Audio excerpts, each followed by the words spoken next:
台东纵谷好山好水，阳光洒落，释迦树结实累累。硕大饱满的凤梨释迦是台东特产外销的高级品，这几年进军大陆，有稳定的市场。今年可能有几十万斤哦，几十万斤哎，预计有几十万斤。那时候批发价，我们批发出去的一斤就是180、200块。对啊，因为口感独特，凤梨释迦的海外价格始终维持不错的水准。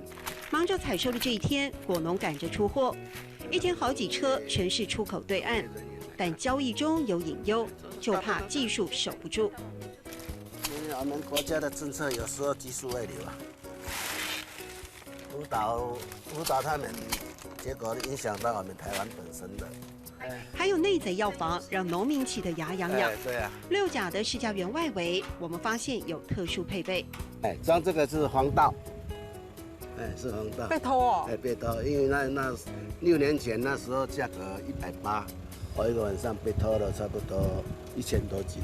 还得跟时间赛跑，释迦不耐久放，分类、包裹、装箱全得迅速。等铺货到大陆的店面，软中带 Q， 甜度刚好释放，满足顾客的味蕾。因为他没有吃过这么甜的水果啊，他们大陆的目前没有这种水果，只有我们台湾有。条架要比个铁扇黑马鸡两条的水果，凤梨释迦，凤梨释迦，哎，凤梨释迦，永田跟购置，对不对？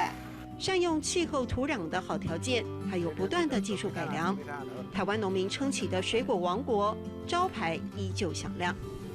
要比个铁扇黑马鸡，永田跟购置，要比个铁扇黑马鸡，永田跟购置。